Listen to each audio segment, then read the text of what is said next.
సాధనకు స్వాగతం. సాధనలో మనం శ్రావణ మాసంలోకి ప్రవేశించాం. శ్రావణ మాసం పరమ పవిత్రమైనటువంటి మాసాల్లో ఒక మాసం. మామూలుగా మనకు ఉన్నటువంటి 12 మాసములలో చైత్రం, వైశాఖం, జ్యేష్టం, ఆషాఢం, శ్రావణం వచ్చేసింది మనకి. గత సంవత్సరం కూడా మనం శ్రావణ మాసం అనేటటువంటి దాని గురించి చాలా విపులంగా మనం చెప్పుకున్నాం. ఒకసారి మీరు పాత ఆర్కైవ్స్ కనుక ఎక్కడైనా మీరు వినగలిగితే శ్రావణ మాసం యొక్క విశిష్టత మనకి ఎంతో తెలుస్తుంది. ఎందుకంటే జ్యోతిష్ శాస్త్రంలో శ్రావణ మాసాన్ని సింహరాశికి సంబంధించిందిగా చెప్తారు. ఎందుకంటే సూర్యుడు సింహరాశిలో ఉండటం ఇప్పుడు జరుగుతుంది. సింహరాశిలో ఉన్నటువంటి సూర్యుడు మరి కుంభరాశిలో ఉన్నటువంటి శ్రవణ నక్షత్రం, ఈ రెండు ఎదురెదురుగా ఉండటం వల్ల చంద్రుడు శ్రవణ నక్షత్రంలో ఉండబట్టి అప్పుడు జరిగేటటువంటి పౌర్ణిమ కారణంగా ఈ మాసానికి శ్రావణ మాసం అనేటటువంటి పేరు వచ్చింది. ముఖ్యంగా ఈ సింహరాశి అనేటటువంటిది మన జ్యోతిష్య మండలంలో ఉన్నటువంటి సప్తర్షి మండలంతో కూడా చాలా అనుబంధం కలిగి ఉంటుంది. ఇది జాలాకోల మహర్షి ఆయన రాసినటువంటి ఈసోట్రిక్ ఆస్ట్రాలజీ అనేటటువంటి పుస్తకంలో ఈ సింహరాశి యొక్క ప్రత్యేకత గురించి చాలా విపులంగా ఉంటుంది. ఇది చాలా పరమ పవిత్రమైనటువంటిది అని చెప్పేసి చెప్తారు. మామూలుగా సింహరాశి వాళ్ళకి జ్యోతిష్ శాస్త్రపరంగా ఆత్మాభిమానం ఎక్కువ ఉంటుందండి. వాళ్ళకి ఇంకొకళ్ళని రక్షించేటటువంటి స్వభావం ఉంటుంది. ఇలా అది ఇంత జ్యోతిష్ శాస్త్రానికి సంబంధించినటువంటిది. మనకి దాంట్లోకి వెళ్ళవలసిన అవసరం కూడా లేదు. నాకు తెలియని విషయం గురించి మనకు మాట్లాడకూడదు. తెలిసిన దాంట్లో, గురువుగారి నుంచి మనం అందుకున్న దాంట్లో మనకు తెలిసినటువంటి జ్ఞానాన్ని నలుగురికి అర్థమయ్యేటటువంటి రీతిలో మనం పంచుకోవాల్సినటువంటి అవసరం మాత్రమే ఉన్నదని గుర్తించినటువంటి స్థితిలో జ్యోతిషం గురించి నేను ఎక్కువ మాట్లాడిన, ఎందుకంటే నాకు తెలియదు కాబట్టి. మామూలుగా ఏ మనిషి అయితే చిన్నప్పటి నుంచి కూడా చక్కగా తనని తాను నియమించుకుంటూ, తనని తాను పరిపాలించుకోవడం అంటే తన యందు జరిగేటటువంటి, తన ద్వారా జరిగేటటువంటి తప్పులకి తానే జడ్జిగా ఉండటం. మామూలుగా మనం చేసినటువంటి తప్పులను ఇంకొకళ్ళు ఎత్తి చూపటం కాకుండా తను చేసినటువంటి పొరపాట్లను తానే తెలుసుకొని వాటిని సరిదిద్దుకుంటూ, వాటికి కావలసినటువంటి మరి శిక్షణని కూడా తనే ఇచ్చుకుంటూ, శిక్షణ వేసుకుంటూ, ఇలా రకరకాలుగా మనకు వస్తూ ఉంటాయి. ఇవన్నీ చూసుకుంటూ తనని తాను పరిపాలించుకుంటూ ఎవరైతే ఉంటారో వాళ్ళు ఈ సింహరాశిలో చక్కటి మార్గంలో వెళ్ళటానికి అవకాశం ఉంటుంది. ఈ సూర్యుడు సింహరాశిలో ఉన్నప్పుడు, ఈ సింహరాశికి సూర్యుడు అధిపతి కాబట్టి జ్యోతిష్ శాస్త్రం ప్రకారం ఈ రాశి వాళ్ళు సాధారణంగా హృదయంలో సూర్యుడిని ఆరాధించడం ఉత్తమం అనేటటువంటిది మనకు పెద్దలు చెప్తారు. అహంభావం అనేటటువంటిది పెరగకుండా చూసుకోవాలని చెప్తారు. ఈ రాశి వాళ్ళు ఇది జ్యోతిషం కాదండి. ఇది ఎందుకంటే శ్రావణ మాసంలో ఉన్నాం కాబట్టి, శ్రావణ మాసంలో సూర్యుడు సింహరాశిలో ఉన్నాడు కాబట్టి దానికి సంబంధించినటువంటిది అనమాట. సో అటువంటి పరిస్థితుల్లో మనలో ఉన్నటువంటి స్వార్థ చింతన నుంచి పరమార్థ చింతన వైపు మనం మళ్ళాలి. ఎవరైతే ఇటువంటి సాధన కొనసాగిస్తారో వాళ్ళు ఉత్తమమైన మార్గంలో వెళ్ళటానికి అవకాశం ఉంటుంది. మనం ఈ సింహరాశి గురించి చెప్పుకోవాలంటే ఈ సింహరాశిలో ఎంతో మంది మహాత్ములు జన్మించారు. ప్రస్తుతం మనం కుంభయుగం గురించి కుంభయుగం అని చెప్తుంటారు. కుంభయుగం అని దాని గురించి చెప్పుకోవాలంటే చాలా ఉంటుంది, చాలా చెప్పుకోవాలి కూడా, అవసరం ఉంటుంది. ఎందుకంటే ప్రెసెషన్ ఆఫ్ ఈక్వినాక్సెస్ అనేటటువంటి ఒకటి ఈ విషువత్ అంటారు. అది మామూలుగా మనం అనుకునేటటువంటి క్లాక్ వైజ్ డైరెక్షన్ లో, అంటే మేషం నుంచి మీనం వైపు కాకుండా అపసవ్య దిశలో మేషం నుంచి మీనం, మీనం నుంచి మరి కుంభం నుంచి ఇలా ఒక అపసవ్య దిశలో ఈ ప్రెసిషన్ ఆఫ్ ఈక్వినాక్స్ అంటే భూమి యొక్క అక్షము తిరుగుతూ ఉండటం కారణంగా, దాని యొక్క యాక్సెస్ యొక్క వ్యాబ్లింగ్ కారణంగా అది అపసవ్య దిశలో తిరగటానికి అవకాశం ఉంటుంది అనేటటువంటిది మన ప్రాచీన శాస్త్రజ్ఞులు గుర్తించడమే కాకుండా ఇప్పుడు నవీన శాస్త్రజ్ఞులు కూడా దాన్ని యాక్సెప్ట్ చేశారు కరెక్టేనని. కాబట్టి ఈ కుంభరాశి అనేటటువంటిది, ఈ కుంభరాశిలో ఎప్పుడైతే ఇది ప్రవేశించిందో ఆధ్యాత్మిక మార్గంలో మనిషి జీవించటానికి, తనను తాను మలుచుకోవటానికి, ఆ రకమైనటువంటి ప్రయాణం చేయటానికి, సాధన చేయటానికి కావలసినటువంటి స్కూల్స్, కాలేజెస్ మరి యూనివర్సిటీస్ ఈ కుంభయుగంలో స్థాపించబడతాయి. అది మనం గుర్తుపెట్టుకోవాలి. దానికోసం ఎందరో మహాత్ములు దిగివచ్చి మరి ఒక స్కూల్ పెట్టాలంటే మరి దాంట్లో ఆ స్కూల్లో విద్యార్థులు చేరకముందే దానికి కావాల్సినటువంటి ఎటువంటి మరి పాఠాలు అక్కడ బోధించాలి, ఎటువంటి సాధన వాళ్ళకి ఇవ్వాలి, ఎటువంటి జ్ఞానాన్ని అందించాలి, మరి ఎటువంటి వాళ్ళని ఉన్నత స్థితిలోకి తీసుకువెళ్ళటానికి కావాల్సినటువంటి సమస్త జ్ఞానం అంటే ఆ లెసన్స్ మరి ఆ సిలబస్ అంతా ఇవ్వాలి కదా.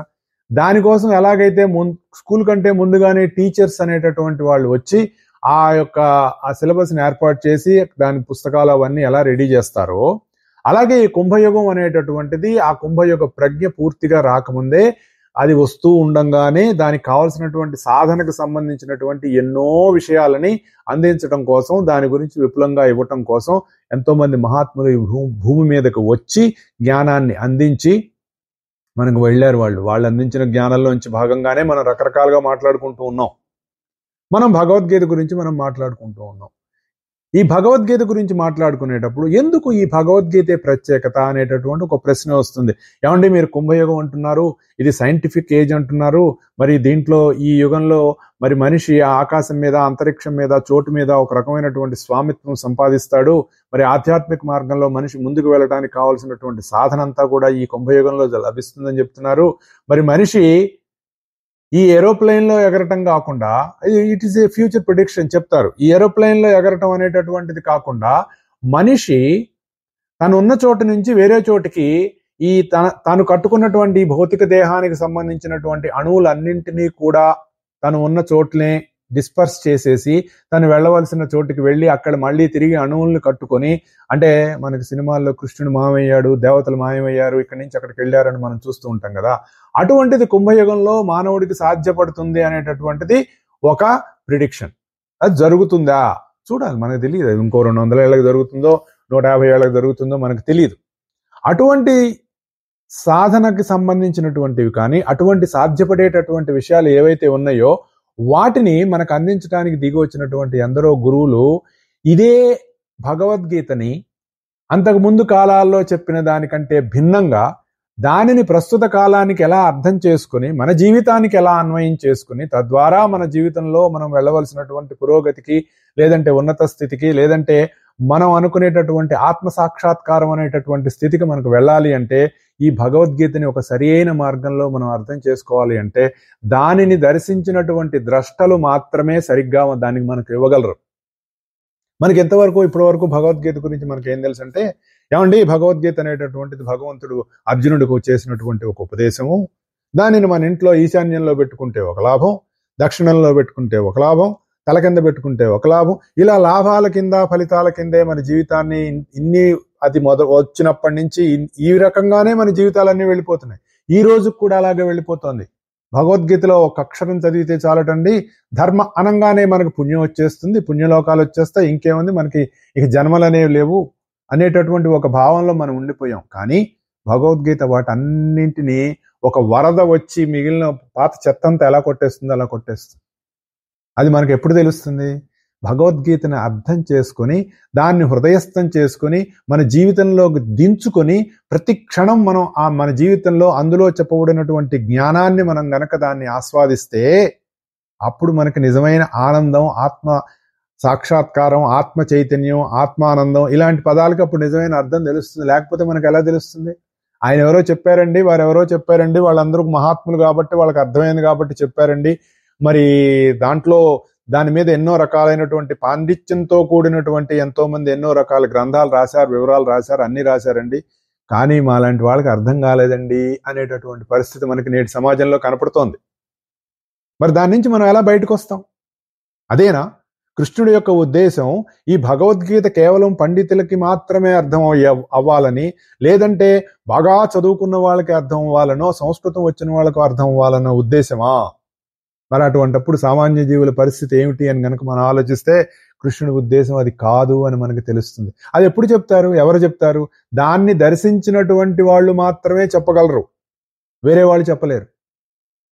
అటువంటి దర్శనాన్ని పొందినటువంటి మహాత్ములు ఈ శ్రావణ మాసంలో జన్మించి కావలసినటువంటి మార్గాన్ని మనకు అందించినటువంటి పరిస్థితి మనకి కనపడుతూ ఉంటుంది. కాబట్టి ఈ శ్రావణ మాసం అనేటటువంటిది చాలా విశిష్టమైనటువంటి మాసం.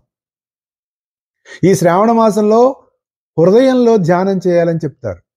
హృదయంలో ధ్యానం చేయడం అంటే హృదయం ఎక్కడ ఉంటుందంటే, హృదయం ఎక్కడున్నది మనకో పాట ఉంది కదా, ఎక్కడుంటుంది? అదే చెప్తోంది. హృత్ అయం, ఇదిగో నేను ఇక్కడున్నాను అని ఎవరు చెప్తున్నారు? హృదయమే చెప్తోంది. హృత్తయం అనేటటువంటిది హృదయానికి విశిష్టమైనటువంటి ఎటిమలాజికల్ సౌండ్ తో సంబంధించినటువంటి ఒక విశిష్టార్థం. నేను ఇక్కడ ఉన్నానని చెప్తోంది. ఎవరు చెప్తున్నారు? నువ్వే చెప్తున్నావు. నేను ఇక్కడున్నా. సోహం సోహం, నీ హృదయం కొట్టుకుంటుంది. లబ్ డబ్ లబ్ డబ్, అది హృదయంలో జరుగుతున్నటువంటి రక్త ప్రసారానికి సంబంధించినటువంటి శబ్దం. కానీ దానికి మూలమైనటువంటి స్పందన నువ్వే. నీ చైతన్యమే స్పందనాత్మకమై నీ హృదయంలో ఆ గుండెని రక్త ప్రసారాన్ని నడిపిస్తోంది. తద్వారా ఈ శరీరంలో జీవుడు ఉంటున్నాడు. ఉండటం వల్ల ఇవన్నీ తెలుసుకుంటున్నాడు. ఇవన్నీ తెలుసుకోవటం వల్ల అనేక రకాలైనటువంటి బంధనాల్లో ఇరుక్కుపోతున్నాడు. మళ్ళీ దాంట్లోంచి బయటపడవలసినటువంటి అవసరం కూడా జీవుడికే ఉంది. ఆ జీవుడికి మూలమై, చైతన్యమై, సర్వాత్మకమై, సర్వవ్యాపకమై, సర్వశక్తివంతమైనటువంటి ఒకానొక యూనివర్సల్ కాన్షియస్నెస్ ఏదైతే ఉందో ఈ స్పందనకి అది మూలం. అక్కడికి తీసుకెళ్తుంది మనల్ని భగవద్గీత. భగవద్గీత నేను ఎక్కడికి తీసుకెళ్తుంది ఒక్కటే గుర్తుపెట్టుకోండి. మీరు ఎప్పుడైనా ఎక్కడైనా ఎవరైనా భగవద్గీత అని గనక మీరు విన్నారంటే అది నీలోనే ఉన్నటువంటి దైవము, నీలోనే ఉన్నటువంటి నీకు చేసినటువంటి బోధ. అది గుర్తుపెట్టుకోవాలి మనం. కృష్ణుడు అర్జునుడు అంటే ఎవరో కాదు. కృష్ణుడు అంటే సర్వాత్మకము, సర్వవ్యాపకము, సర్వజ్ఞము, సర్వశక్తిమంతము. మనకి ఇంగ్లీష్లో ఏం చెప్తారు?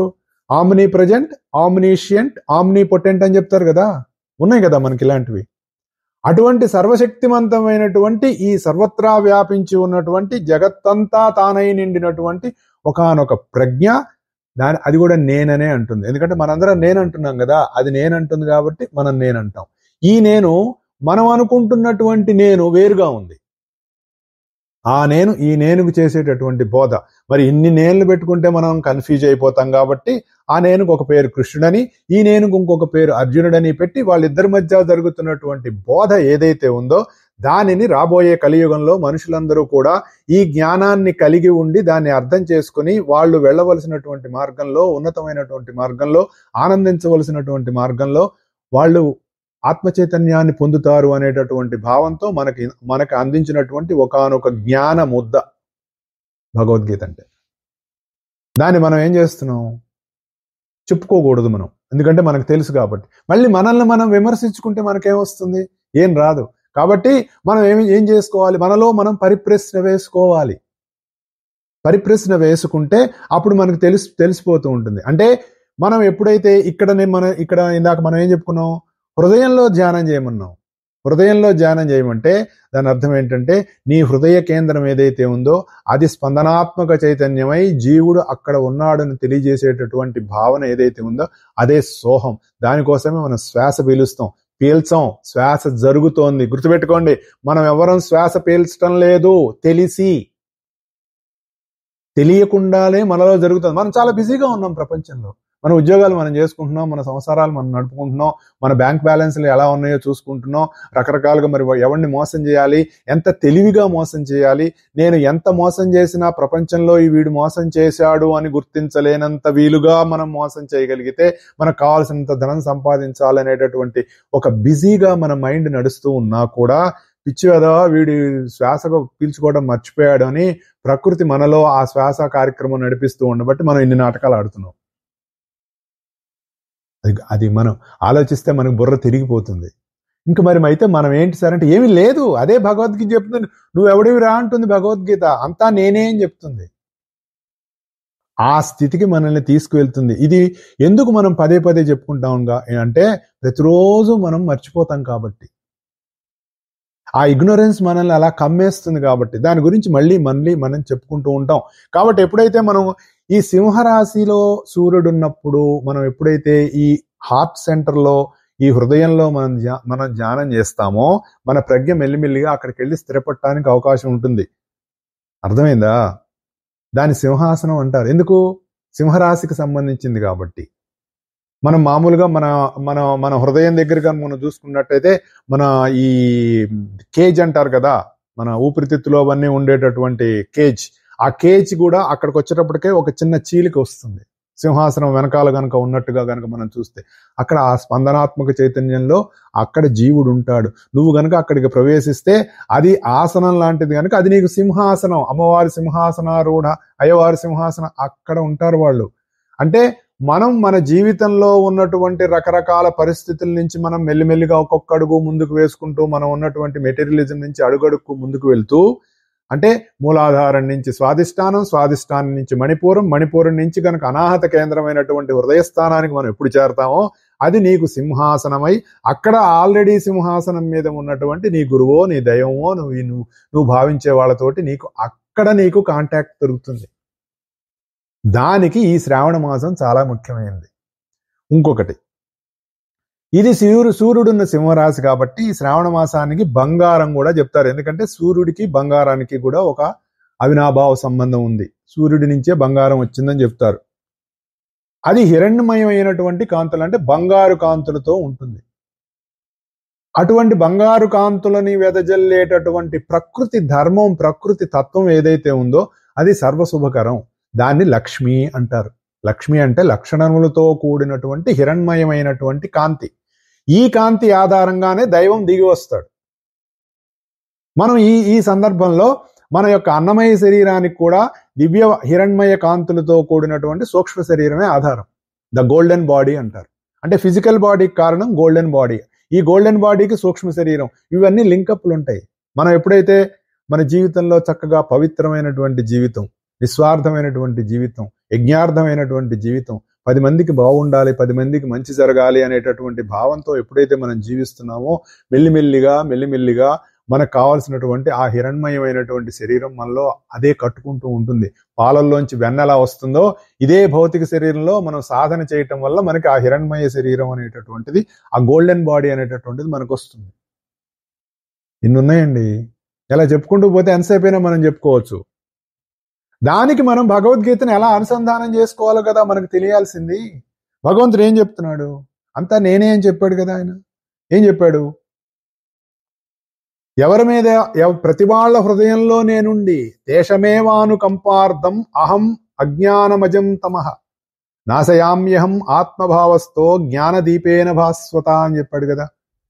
ఎవరైతే చక్కటి భక్తి శ్రద్ధలతోటి నీ హృదయంలో ఉన్నటువంటి సర్వాత్మకుడైనటువంటి నేను అనేటటువంటి తత్వంతో ముడిపడి ఉంటాడో వాళ్ళ హృదయంలో ఉన్న నేను వాళ్ళకున్నటువంటి అజ్ఞానం అనే చీకటిని ప్రకాశవంతమైనటువంటి జ్ఞానం అనేటటువంటి దీపం తీయటి నాశనం చేస్తాను చెప్పుకున్నాం మనం. అక్కడ ఆగిపోయింది మనకి లాస్ట్ వీక్. మళ్ళీ లైట్ స్విచ్ చేస్తాడండి మనకు. అదేదో సినిమాలో ప్రకాష్ కాదు, మహేష్ బాబు అంటాడు, అదే కలేజా సినిమాలో. దేవుడంటే ఎవరు? నేను చెప్తాను కదా, పసిపెట్టు వాడికి ఏం తెలుస్తుంది, చెప్పంగానే జ్ఞాన బల్బు టింగ్ అని వెలుగుతుంది అంటాడు చూసారా. అలాగే నీలోనే ఉండి నేను నీకు జ్ఞానం అనే దీపాన్ని ఎప్పుడైతే వెలిగిస్తానో నీ హృదయంలో, అప్పుడు నీలో ఉన్న అజ్ఞానం అనే చీకటి పోతుంది, అప్పుడు నువ్వెవరో నీకు తెలుస్తుంది అని చెప్పాడు భగవంతుడు. మళ్ళీ ఇక్కడ మన హృదయం వచ్చింది. ఎందుకు వచ్చింది? సింహమాసం. ఇది సింహమాసం అంటే శ్రావణ మాసం. నువ్వు ఉండే నీ సింహాసనం మీద నువ్వు అధిష్ఠించి ఉన్నప్పుడు, నీ దైవంతో నీ గురువుతో నీకు అనుసంధానం వచ్చినప్పుడు నీ మీద నీకు స్వామిత్వం వస్తుంది. నిన్ను నువ్వు స్వయం పరిపాలన చేసుకుంటావు. నిన్ను నువ్వు సరిగా పరిపాలించుకోలేని వాడివి అవతల వాళ్ళని ఎలా పరిపాలిస్తావు? అది అంత అంతరార్థం వాటిల్లో ఉన్నది అని తెలియజేయటం కోసమే ఇంత విషయం మనకి చెప్పుకోవాల్సినటువంటి అవసరం ఉంటుంది. అయిపోయింది. అలా ఎప్పుడైతే చెప్పంగానే ఇక్కడ ఈ విభూతి యోగంలో మనకి 12వ శ్లోకం నుంచి అర్జునుడు కొన్ని ప్రశ్నలు వేస్తాడు. బాగుంది, నువ్వు చాలా బాగా చెప్తున్నావు, చాలా అర్థమైంది నాకు. పరం బ్రహ్మ పరంధామ పవిత్రం పరమం భవాన్ పురుషం శాశ్వతం దివ్యం ఆదిదేవమజం విభుం అహుస్త్వాం ఋషయః సర్వే దేవర్షి నారదస్తదా అసితో దేవలో వ్యాసః స్వయం చైవ బ్రవీషిమే. ఇలా కొన్ని ప్రశ్నలు వేసుకుంటూ వస్తాడు. నువ్వే పరబ్రహ్మానివి, నువ్వే పరంధాముడివి, సర్వోన్నతమైనటువంటి పవిత్రం చేసేవాడివి కూడా నువ్వే, నిత్య సనాతనుడివి కూడా నువ్వే, ఆది పురుషుడివి నువ్వే, జన్మరహితుడివి నువ్వే, నువ్వు అన్నిటికంటే ఉన్నతమైనటువంటి వాడివి. మహర్షులైనటువంటి నారదుడు, అసితుడు, దేవలుడు, వ్యాసుడు ఇలాంటి వాళ్ళందరూ కూడా ఇదే చెప్పారు. ఇప్పుడు నువ్వు కూడా అదే విషయం చెప్తున్నావు అని చెప్పాడు. అది ఒక ప్రశ్నలో భాగం. ఎందుకు అలా చెప్పాడు, ఎందుకు అలా అన్నాడు? ఇక్కడ ఏం చేస్తున్నాడు ఆయన? ఇది గురు శిష్య సాంప్రదాయానికి, గురు శిష్య సంబంధానికి నువ్వు అని సంబోధిస్తున్నాడు కదా. దీన్ని ఈ నీలో ఉన్న నువ్వు అనేటటువంటి దీపాన్ని వెలిగించటానికే గురువు అవసరం. ఈ గురువు ఏం చెప్తాడు? నేనున్నా అని చెప్తాడు. ఆరాధనలో ఆ నిన్నుని నీవుగా నువ్వు దర్శనం చేయాలి. నీలో నువ్వు దర్శనం చేయని వాడివి ఎదుటి వాళ్ళలో ఎలా చూస్తావు? అంతే కదండి. ఇప్పుడు నీకు ఆకలి వేయలేదండి, ఊరికే మనం ఎగ్జాంపుల్స్ చెప్పుకోవాలిగా. నీకు ఆకలి అంటే తెలియదు, ఎందుకంటే మీ అమ్మో, మీ నాన్నో, ఇంకొకళ్ళో నీకు ఆకలి అనే విషయం తెలియకుండా మరి సమయానికి అన్ని సమకూరుస్తున్నారు. You never experienced the hunger or thirsty. అవతల వాడు ఎవరో ఆకలి అని ఏడుస్తున్నాడు. వాడికి ఆకలి ఎలా ఉంటుందో తెలియని వాడికి అవతల వాడు ఆకలితో ఏడుస్తుంటే వాడు ఆకలితో ఉన్నాడన్న విషయం ఎలా తెలుస్తుంది? అది ఇక్కడ చెప్తున్నాడు. నీలో ఉన్న నిన్ను నువ్వు దర్శనం చేయకపోతే నీకెట్లా తెలుస్తుంది అవతల వాళ్ళలో ఉన్నటువంటి దైవం? ఇది ఒక సంప్రదాయం. అందుకనే నువ్వు అని చెప్తున్నాడు. నువ్వంటే ఏంటి అక్కడ అర్థం? అంతర్యామి అని అర్థం. ఆ అంతర్యామిని మనం దర్శించాలి. ఆయన ఒక పురుషుడిగా దర్శిస్తున్నాడు, అంటే ఎదురుగుండా ఉన్నాడు కాబట్టి. పురుషుడు ఎలా ఉన్నాడు? ఆ రూపంలో ఉన్న అంతర్యామిగా దర్శిస్తున్నాడు. అది నీ దయ వల్లనే నేను దర్శనం పొందుతున్నాను అంటున్నాడు అర్జునుడు. నీ దయ వల్ల నిన్ను దర్శనం చేస్తున్నాను పురుషోత్తముడుగా. ఎలా చూస్తున్నాడు నీ దయ వల్ల అంటే? మళ్ళీ మనం తవ్వుకోవాలి. ఆయన చెప్పినట్టు అడుగు పెడితే అడుగు తగలాలి. ఒక దాంట్లోకి మనం వెళ్తే మా గురుగారు ఎప్పుడు అంటారు, పందికొక్కు తవ్వినట్టు తవ్వుకోవాలని చాలాసార్లు చెప్పుకున్నాం మనం. అలా తవ్వుకుంటే మనకు అర్థం అవుతుంది. నాలో ఉన్న నువ్వు నిన్ను తెలుసుకునేటట్టుగా నాకు తెలియజేశావు. నాకు చెప్పాడు కదా, జ్ఞానదీపం వెలిగిస్తాను నీలో, అప్పుడు చీకటి పోతున్నాడు కదా, అది వెలిగించాడు. కాబట్టే నిన్ను నేను దర్శిస్తున్నాను. నువ్వు శాశ్వతుడు, దివ్య పురుషుడు అంటున్నాడు. అశాశ్వతమైనటువంటి దేహంతో దర్శింపబడేవాడు. దేహంలో ఈ శరీరం అశాశ్వతం కదండి, ఇది ఉండదుగా. ఒక 1,000,000 సంవత్సరాలు ఉంటుందా? ఉండదుగా. కానీ అందులో ఉన్నటువంటి వాడు శాశ్వతుడు. నువ్వు వస్తున్నావు పోతున్నావు. నీకు అనేక శరీరాలు వస్తున్నాయి. ఇది ఉంటుంది, రేపు వెళ్ళిపోతుంది, ఇంకోటి వస్తుంది. కానీ మనమేమనుకుంటున్నాము? ఇది పోతే మనం చచ్చిపోతున్నాం అని అనుకుంటున్నాం. ఇందులో చచ్చిపోయిన వాళ్ళం అయితే ఎక్కడి నుంచి వచ్చాం? అంతకుముందు శరీరంలో పోయిన వాళ్ళం పోవాలి కదా, మళ్ళీ శరీరంలోకి వచ్చాం కదా. ఈ జ్ఞానం మనకు వస్తుందా? రావట్లా. Because we are not using the sense commonly, but we are calling it as common sense. ఇదే మేడం బ్లవస్కీ గారు చెప్తారు. కానీ ఈ శరీరంలో దర్శనమిచ్చేటటువంటి ఆ శాశ్వతమైనటువంటి తత్వం ఏదైతే ఉందో వాడిని దివ్య పురుషుడు అని చెప్తున్నాడు ఇక్కడ. ఈ దేహంలో ఉంటుంది పోతుంది అనేటటువంటి దేహంలో నిన్ను చూస్తున్నానే, ఈ దేహంగా చూస్తే అజ్ఞానం. ఈ దేహంలో ఉండి శాశ్వతుడిగా చూస్తే నువ్వు శాశ్వతుడివి. నువ్వు పుట్టుక లేని వాడివి. పుట్టుక, జీవితం, మరణము మొదలగు వానికి అధిపతివి. ఎట్లా అవుతుంది? ఎందుకంటే ఈ శరీరం రాకముందు ఉన్నాడు, శరీరం పోయిన తర్వాత కూడా ఉన్నాడు కాబట్టి. వాళ్ళందరూ నిన్ను గురించే చెప్పాడు అన్నాడు. మహర్షులందరూ నీ గురించే చెప్పారు. అంటే ఏంటి? నీలో ఉన్న అంతర్యామి గురించే చెప్పారు. కృష్ణుడటండి, వచ్చాటండి, నా ఇంతమందిని పెళ్లి చేసుకున్నట్టండి, హే హే హే అని నవ్వేటటువంటి, వాళ్ళని తిట్టడం కూడా కాదులేండి, వాళ్ళు పాపం వాళ్ళకి తెలియదు అనేటటువంటి వాళ్ళు మనకు చాలా మంది కనపడుతూ ఉంటారు. కృష్ణుడెవరు, వాళ్ళెవరు? దర్శనం చేసిన వాడు చెప్పే విధానం వేరు, దర్శనం లేనివాడు, దర్శనం చేతగానివాడు, చెయ్యలేనివాడు, కేవలం పుస్తకాల్లో తెలిసి తెలియక చెప్పినటువంటి వాడి మాటలు విని నమ్మి ఆలోచన విధానంతో ఉన్నవాడు చెప్పే విధానం వేరు. మహర్షులు వాళ్ళందరూ చెప్పారంటే వాళ్ళకి అబద్ధాలు ఆడాల్సిన అవసరం లేదు. వాళ్ళు చెప్పినటువంటిది అంతా కూడా అంతర్యామ గురించే చెప్పారు. అర్థం చేసుకోవాలి మనం. ఇక్కడ మనం నువ్వు అని కృష్ణుడు అంటున్నావు. దాని అర్థం ఏంటి?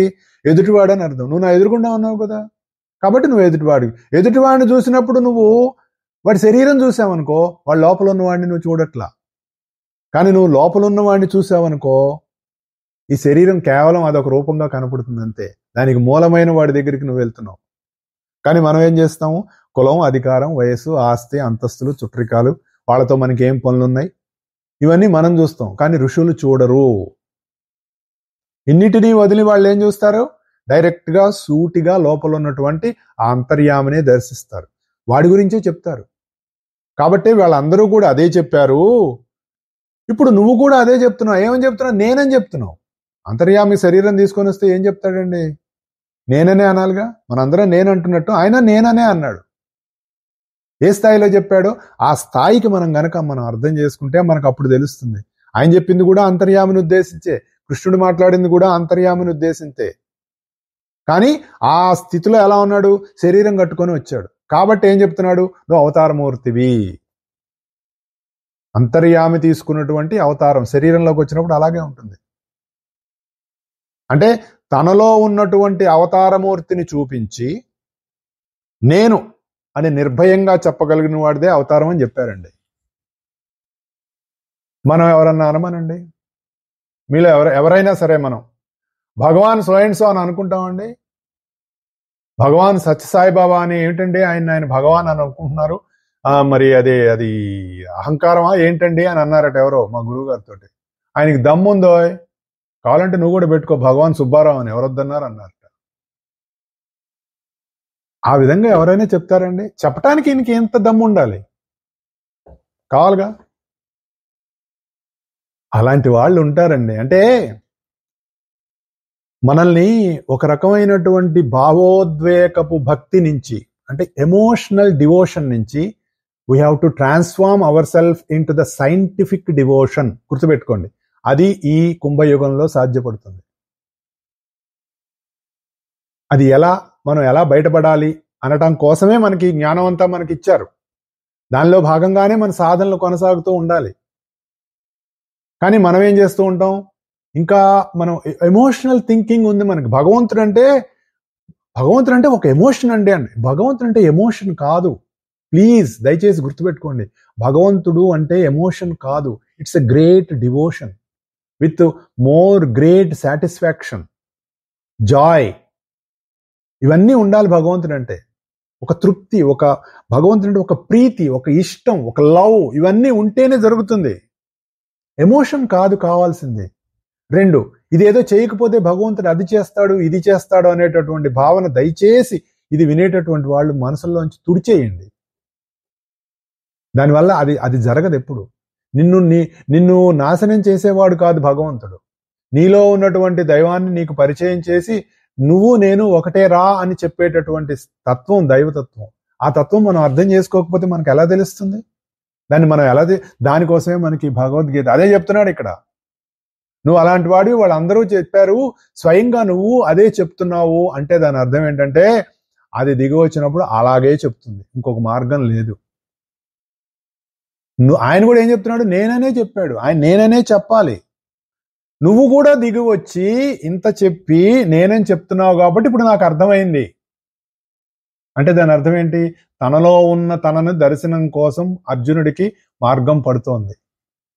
ఇప్పుడు నాకు ఆ సత్యం అనుభవానికి వచ్చింది అంటున్నాడు. నువ్వు చెప్పిందంతా కరెక్టే అని నాకు అనిపిస్తుంది అంటున్నాడు. లేకపోతే ఏమనుకుంటారండి? ఇప్పుడు మనకు అర్థం కాలేదు, భగవద్గీతను సరైన రీతిలో మనం అర్థం చేసుకోలేదు. చెప్పాడండి కృష్ణుడు అంతా నేనే అని చెప్పాడు, బాగా పోజులు కొట్టాడు. ఆయన చెప్పిందంతా ఉత్తి డాంబికాలండి. మాట్లాడిన వాళ్ళు ఉన్నారు. కృష్ణుడు అంతా డంబాలు పలికాడండి, అంతా నేనే అన్నాడు. నేననక నువ్వు అంటాడా? ఉన్నది నేనే అయినప్పుడు ఇంకా నువ్వనే ఇంకో తత్వం ఎక్కడుంది? ఆ స్థితి ఎప్పుడు తెలుస్తుంది? ఒకటి, నీ నువ్వు అనుసరించేటటువంటి గురువు నీకు పరిపూర్ణంగా దాని యందు జ్ఞానాన్ని ఇచ్చి నీకు అర్థం చేసుకునేటటువంటి పరిస్థితి నీకు ఇచ్చినప్పుడు, నువ్వు ఆయన చెప్పింది అనుసరించినప్పుడు, ఆ విధమైన సాధన నీకు చేసినప్పుడు, అందులో ఉన్నటువంటి పరమార్థం నీకు అర్థమైనప్పుడు, పదే చదువుకొని నీలో దాన్ని అక్యుములేట్ చేసుకొని ప్రతి సందర్భంలో దాన్ని అప్లై చేసుకుంటూ నీకు వచ్చినప్పుడు అప్పుడు అర్థమవుతుంది. లేకపోతే ఎలా అర్థమవుతుంది? ఏమోనండి మా గురువు గారు చెప్పారు కానీ అండి అది ఇంకో అర్థం కాలేదండి అంటే నువ్వు సరైన రీతిలో దాన్ని అర్థం చేసుకునేటటువంటి స్థితి నీకు ఇంకా కలగల. ఆ నేను అనేటటువంటి తత్వం అనేటటువంటిది కృష్ణుడు చెప్పిందంతా అదే. ఆయన ఆ స్థితిలో ఉండి చెప్పాడు అంటే, లేకపోతే నువ్వు ఇంత చెప్పిన తర్వాత నువ్వేంటో నాకు అర్థమవుతోంది అన్నాడు. ఎప్పుడు అన్నాడు? నీ హృదయంలో ఉండి నేను దీపాన్ని వెలిగిస్తాను, నేను నీకున్న అజ్ఞానం పోతుంది అని దీని ముందే కదా చెప్పాడు, అన్న తర్వాతేగా అర్జునుడు ఇది అనేది. అంటే దాని అర్థం ఏంటి? అర్జునుడి హృదయంలో జ్ఞానం అనే దీపాన్ని వెలిగించాడు కాబట్టి ఆ వెలుగులో ఇది చెప్పేది ఎవరో అర్థమైంది అర్జునుడికి. అందుకనే ఏమంటున్నాడు, నువ్వు పరమాత్మవి, పరంధాముడివి, పరబ్రహ్మానివి, సర్వోన్నతమైనటువంటి వాడివి, పురుషం శాశ్వతం దివ్యం ఆదిదేవ భజం విభుం అన్నాడు. మరి లేకపోతే అంతకుముందు అనలేదే ఇవన్నీ? ఆ వెలుగులో దర్శనం కలిగింది కాబట్టి. మరి నువ్వు శరీరం తీసుకొని వచ్చావు కాబట్టి నువ్వు కూడా నేననే మాట్లాడాలి. కానీ నువ్వు అనేటటువంటి నేను చూస్తున్న నేను కాదు, సర్వాంతర్యామి అయినటువంటి నేనుగా నువ్వు మాట్లాడుతున్నావు అని నాకు అర్థమైంది. ఈ జ్ఞానమే తాను లేక తాననే జ్ఞానం కాబట్టే నాకు ఈ అనుభవానికి వచ్చింది అన్నాడు. అంటే అర్జునుడు ఆ అనుభూతి పొందాడు. అంటే ఊరికే ఒక స్వీట్ ఇంత తీగా ఉండును, దీనిలో ఇన్ని క్యాలరీస్ ఉండును, ఇది తిన్నచో నీకు ఈ అనుభూతి వచ్చును అని పుస్తకంలో 50 పేజీలు రాశారనుకోండి, అది చదివినంత మాత్రాన్ని రాదు. నేను తినంగానే అనుభూతి రాగానే ఈ పుస్తకంలో చెప్పింది సత్యమే అని మనం ఎలా అనుకుంటామో, నువ్వు చెప్పేదంతా సత్యమని నాకు ఇప్పుడు అర్థమవుతోంది, నాకు అనుభూతి అయింది, అంతర్యామైనటువంటి నువ్వే నేనుగా నా ముందుకు వచ్చి నాకు దర్శనం ఇస్తున్నావు కృష్ణ అని అర్జునుడు చెప్తున్నాడు అనమాట. ఒక మెసేజ్ వచ్చింది, అందులో సింహ గారని ఒక చక్కటి మెసేజ్ పంపించారు. మంగేష్ గారు, మీరు చెప్పిన మాటలు ఎంత గొప్పవో నేను ఖచ్చితంగా ఫాలో అవుతానండి అన్నారు. చాలా సంతోషం. ఇంకొక మాట కూడా ఆయన చెప్పారు. మామూలుగా మనకి పవన్ కళ్యాణ్ది ఒక సినిమా ఉంది, ABCDF అనే, boy can do anything for girl అనే ఏదో సంథింగ్ ఏదో ఉంటుంది దాని మీనింగ్ అనమాట. అలాగే ఆయన చక్కగా ఒక విషయం రాశారు. ఏ అంటే association with right things, B అంటే భక్తి ఆర్ బుక్ రీడింగ్, సి అంటే chanting all times in inner circle, అంటే అంతరంగంలో దైవాన్ని నామస్మరణ చేయటం, D balanced diet with vegetarian, బాగుంది, E engagement with right people, బాగుంది, ఎఫ్ ఫాలో అబౌవ్ నేను యాడ్ చేశాను అనమాట. చాలా బాగుంది. ఎందుకంటే మనం జీవితంలో అందుకున్నటువంటి ఎన్నో రకాలైనటువంటి విషయాలు మన జీవితంలో అవి ఉపయోగపడి తీరాలి.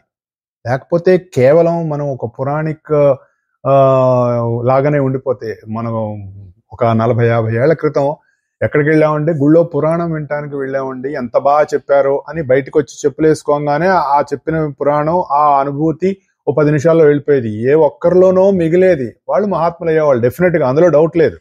వాళ్ళ జీవితంలో మార్పులు వచ్చి తీరతాయి. ఎందుకంటే ఆ విధమైనటువంటి సాధన మనలో ఎప్పుడైతే జరుగుతూ ఉంటుందో ఆ సాధన మనల్ని రైట్ మార్గంలో, సరైన మార్గంలో మనల్ని నడిపిస్తుంది.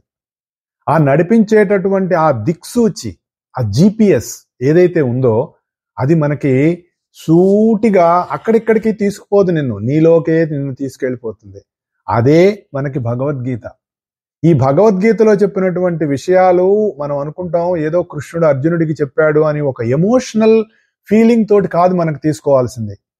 ఇప్పుడు ఈ కుంభయుగంలో ఈ భగవద్గీతని మనం ఒక సైంటిఫిక్ అనాలిసిస్ ద్వారా గనక మనం అర్థం చేసుకుంటే అప్పుడు అందులో చెప్పినటువంటి ఆ పరమ రహస్యాలని మనం ఎలా అన్వయించుకోవచ్చో తెలుస్తుంది. లేకపోతే భగవద్గీతకో పువ్వు పెట్టడమో, లేదంటే కృష్ణుడి ఫోటోకో దండేయటమో, లేదంటే కృష్ణుడు ఉపదేశం చేస్తున్నటువంటి భగవద్గీత చిత్రపటాన్ని గనక మనం ఇంట్లో పెట్టుకున్నట్టయితే మంచి జరుగుతుందనే ఒక ఎమోషనల్ థాట్ కాదు కావాల్సింది. ఆ కృష్ణుడు నీలోనే నేనుగా ఉన్నాడు, ఆ అర్జునుడు నీలో నువ్వుగా ఉన్నావు. ఈ ఇద్దరి మధ్య జరుగుతున్న, ఇందాక చెప్పుకున్నట్టు ఆ జ్ఞాన సంభాషణ ఏదైతే ఉందో, ఆ విస్తారమైనటువంటి వివరణ ఏదైతే ఉందో, ఆ వివరణ నీకు అందించటం కోసమే ఈ ప్రయత్నాలన్నీ. అందుకనే వాళ్ళు చెప్పినటువంటి మాటల్లో, ఇప్పుడు ఒక ఇద్దరు వ్యక్తులు మాట్లాడుకుంటున్నారు అనుకోండి, ఇద్దరు వ్యక్తులు మాట్లాడుకుంటున్నప్పుడు పూర్తిగా మనకు అర్థం అవ్వాలంటే వాళ్ళ భావాలు మనకు తెలియాలి. భావాలు తెలియకుండా ఏదో నర్మగర్భంగా వాళ్ళు మాట్లాడుకున్నటువంటి మాటల్లోంచి మనకు తెలిసినటువంటి అర్థాన్ని మనం తీసేసుకొని వాడి ఇదే వాడి ఉద్దేశం నాకు తెలుసు, వాడు ఎందుకంటే వాడి స్వభావం నాకు తెలుసు కదా అని మనం మాట్లాడతాం. కానీ వాడు ఏ ఉద్దేశంతో అన్నాడో మనకు తెలియదు. అదే మనకు సినిమాలు బాగా గుర్తొస్తాయి. వాడే ఉద్దేశంతో అన్నాడో అంటాడు చూసారా. ఆ ఉద్దేశం మనకు తెలియాలి అంటే మనం లోతుల్లోకి మనం వెళ్తే తెలుస్తుంది. ఆ లోతులు ఏమిటయ్యా అంటే, ముందు నువ్వు వెళ్ళవలసింది నీ మనస్సునికి సాధించవలసి నీ మనోమథనం జరగాలి. ఆ మనోమథనం జరిగితేనే తర్వాత మళ్ళీ మనం హృదయం చేరతాం. అప్పుడే మనకి మిగిలినవన్నీ వస్తుంది. ఆ మనోమథనానికి సంబంధించినటువంటివే మనకి పాల సముద్రం చిలకటం అని చెప్తారు. అందులో మొట్టమొదటి ఏమొచ్చింది? విషం వచ్చింది. విషం వస్తే ఏం చేశారు? వామ్మో ఇంకేముంది, లోకాలన్నీ నాశనం అయిపోతాయి అనుకున్నారు. మనకు కూడా విషయం అంటే విషయాల యందు మనకున్నటువంటి ఆసక్తి, తద్వారా మనం పడేటటువంటి రకరకాలైనటువంటి బాధలు ఇవన్నీ వస్తాయి. మొట్టమొదటిగా నీలో ఉన్నటువంటి చెత్తంతా తీయాలిగా. పాలు పోసుకోవాలంటే గిన్నె శుభ్రం చేసుకోవాలిగా, ఆ గిన్నె కడుక్కోవాలిగా, అది బాగా మడ్డి బట్టి మగిలి బట్టి ఆల్రెడీ మనం పొయ్యి మీద పాలు పెట్టి మర్చిపోయి సినిమాకి వెళ్తాం. మా చిన్నప్పుడు జరిగిందిలేండి ఇది. మేమందరం మా ఇంట్లో మా అమ్మగారు స్టవ్ మీద పాలు పెట్టారు, గ్యాస్ చాలా సన్నగా పెట్టారు. పెడితే మేము సినిమాకి వెళ్ళాం. అందరం వచ్చేటప్పటికే గిన్నెంతా మాడిపోయి ఇల్లంతా పొగ, ఒక పాలు కాలిపోయినటువంటి వాసనతో ఇల్లంతా పొగ. అదృష్టవశాత్తు గిన్నెంతా బాగా కాలిపోయి ఇదంతా అయిపోయింది, కానీ ఏమీ ప్రమాదం జరగలేదు. అది దైవం కాపాడటం అంటే. ఆ వాసన బట్టలకి, ఇంట్లో ఉన్న వస్తువులకి ఎలా పట్టిందంటే కొన్ని నెలలు పట్టింది ఆ వాసన పోవాలి అంటే కదా. మరి మనలో ఎన్ని విషయ వాసనలు ఉన్నాయి. మన గిన్నె, మనం అనేటటువంటి మనస్సు ఎంత కరుడుగట్టిపోయింది. ఇలాంటి విషయాలన్నీ మనం పోసి మనకున్నటువంటి అజ్ఞానంతో దాన్ని ఎంత మార్చుకున్నాం. మరి అదంతా గీకి నార్మల్ చేసి పోవాలి అంటే మనకి ఎంత సాధన జరగాలి, మన మనోమథనం ఎంత జరగాలి, ఎంత వేడి కావాలి, ఎంత తపన కావాలి, ఎంత సాధన కావాలి. తద్వారా మనలో కలిగే మార్పుల ద్వారా వచ్చే ట్రాన్స్ఫర్మేషన్స్ ఎంత జరిగితే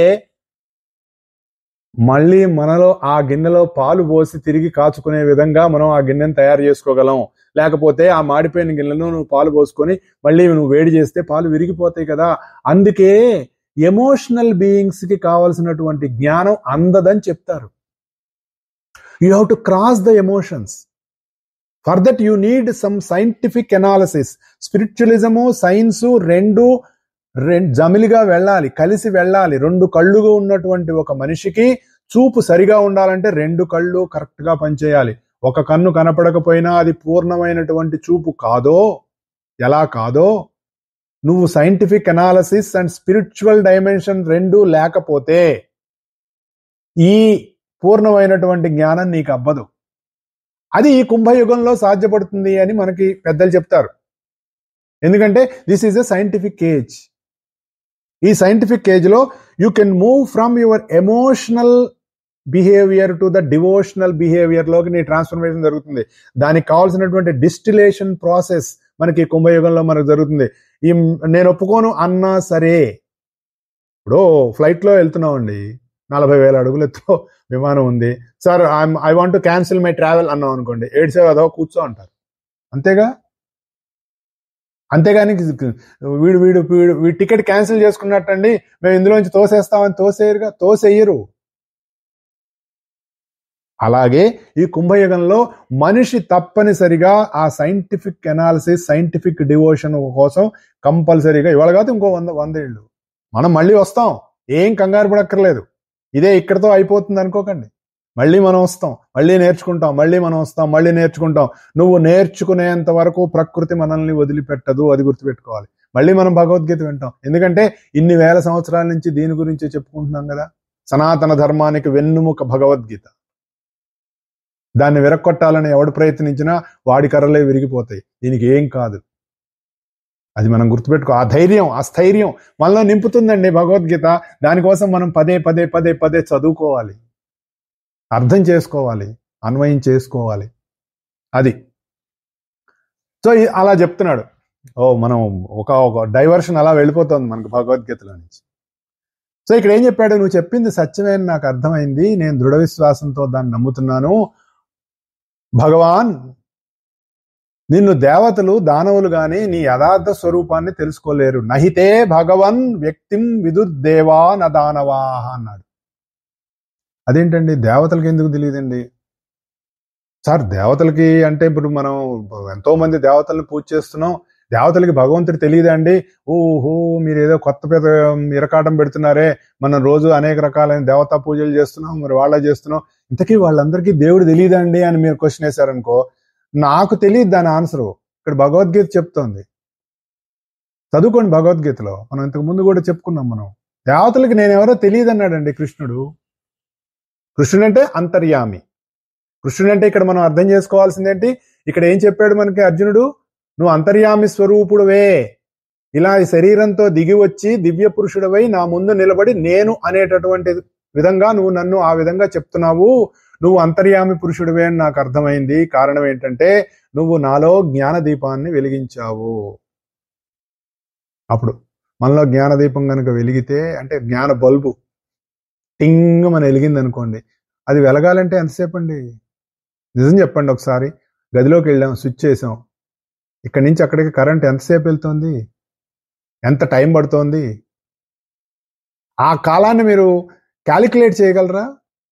స్విచ్ చేయగానే లైట్ వెలుగుతుందిగా.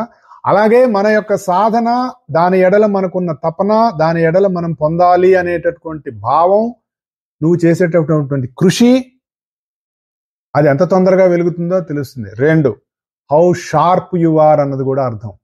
మన ఇంట్లో నూనె దీపం వెలిగించుకుంటాం కదండి. ఇంట్లో దేవుడి ముందు దీపం పెడతాం కదా, పెట్టేవాళ్ళు అనుకుందాం. అందులో ప్రమిదో లేదంటే వెండో మరి లేకపోతే బంగారమో, ఎవరికున్న స్తోమత ప్రమిదో ఏదైనా కావచ్చు, అందులో నూనె వేసాం, ఒత్తి వేసాం. ఆ ఒత్తి తొందరగా వెలగాలంటే ఏం చేస్తారు? ఆ ఒత్తిని షార్పెన్ చేస్తారు. మీరు ఎక్కడైతే వెలిగించాలనుకుంటున్నారో దాన్ని నూనెలో ముంచి షార్పెన్ చేస్తారు. షార్పెన్ చేసినప్పుడు ఏమవుతుంది? బాగా ఇట్లా మనం దాన్ని రెండు వేళ్లతోటి ఇలా నలిపినప్పుడు ఒత్తి షార్ప్గా అవుతుంది. అంటే ఒక సూదిలాగా ఇట్లా అవుతుంది. మీరు అప్పుడు వెలిగించగానే టక్కన వెలుగుతుంది. అవును కదా, అది అందరికీ అనుభవమేగా. అలా చేయలేదనుకోండి, మీరు ఎక్కువసేపు అక్కడ వెలుగును ఉంచాలి. ఆ వెలుగు నుంచినప్పుడే అది వెలుగుతుంది. ఈ లోపల అగ్గిపుల్ల కాలిపోతే మంచి అని యువతల పడేసి మళ్ళీ ఇంకో అగ్గిపుల్లకి ఇస్తాం. ఇవి మన జీవితంలో జరుగుతున్నటువంటి నిత్య సత్యాలు. వాటితోటి మనం పోల్చుకుంటే మనకు తెలుస్తుంది. నువ్వు ఆ విధమైనటువంటి షార్ప్నెస్ తోటి నువ్వు ఉన్నప్పుడు, నీ సాధన ఆ విధంగా కొనసాగుతున్నప్పుడు, అందులో నీకున్నటువంటి ఇంట్రెస్ట్, అందులో నీకు తీసుకునేటటువంటి ఆ తత్వం నీలో పెరుగుతున్న కొద్దీ ఆ జ్ఞాన బల్బు టింగ్ అని వెలుగుతుంది. లేకపోతే నువ్వు ఇట్లా స్విచ్ చేయగానే అరే పవర్ పోయింది, మనకు తెలియని కూడా తెలియదు.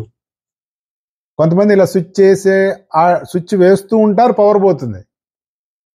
మనకు జరుగుతూ ఉంటాయి కదా.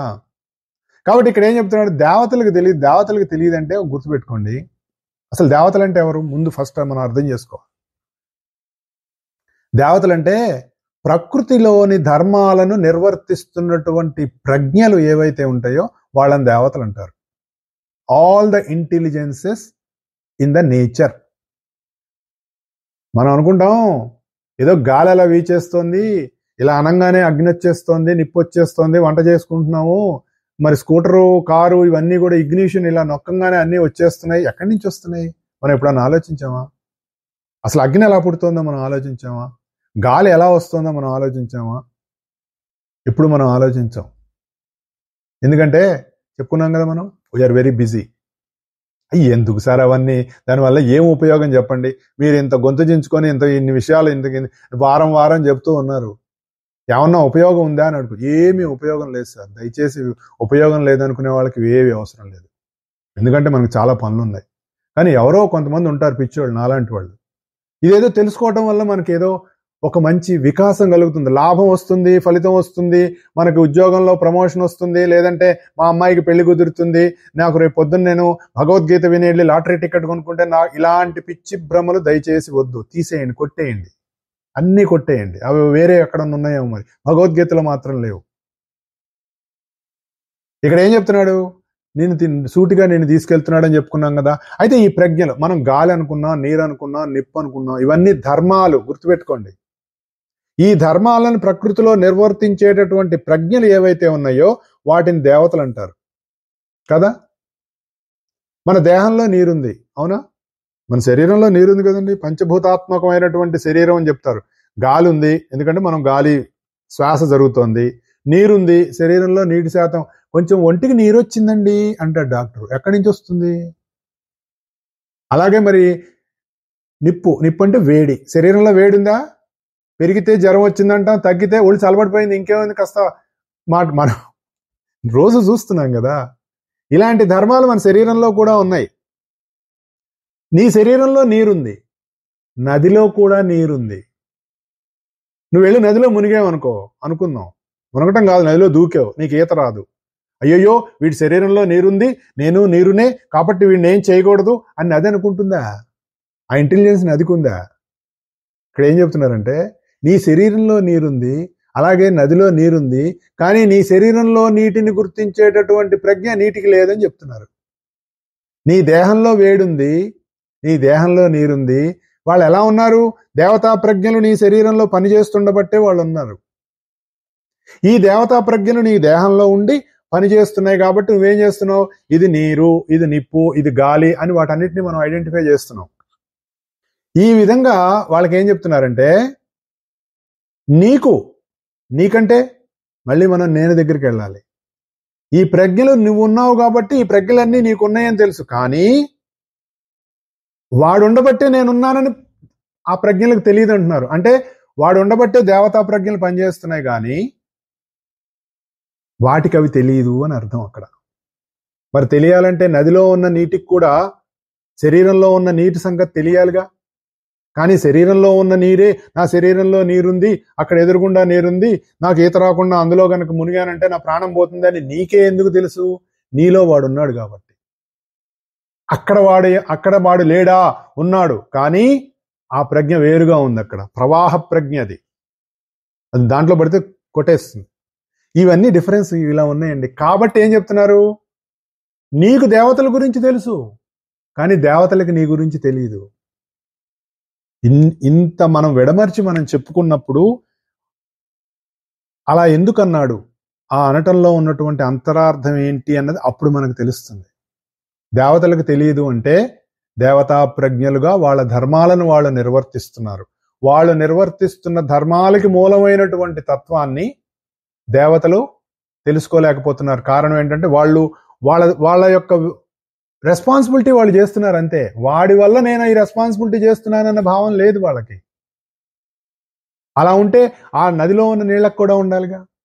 ఇక్కడ ఎందుకు తెలుసు? ఇక్కడ వీడు ఉన్నాడు కాబట్టి. నాలో ఈ దేవతా ప్రజ్ఞలు పనిచేస్తున్నాయని తెలుసు కాబట్టి, అప్పుడు ఆ ఎదురుగా ఉన్నదాన్ని గుర్తిస్తున్నాడు కాబట్టి అప్పుడు మనకు తెలుస్తుంది. ఇలా ఇంకా కొన్ని ప్రశ్నలు ఉన్నాయి, మనం వచ్చే వారం చెప్పుకుందాం. మనం శ్రావణ మాసంలో ఉన్నాం కాబట్టి ఈ శ్రావణ మాసం యొక్క శుభాకాంక్షలు అందరికీ మరొకసారి తెలియజేసుకుంటూ, ఈ శ్రావణ మాసం అందరికీ సర్వదా శుభాలను కలిగించాలని, ఆ శుభాలు మీ జీవితాల్లో ఎంతో ఉన్నతికి, మీ సాధనకి ఉపయోగపడాలని మనసా వాచా కర్మణ కోరుకుంటూ ఈ వారానికి సెలవు తీసుకుంటున్నాను. జై గురుదేవ్.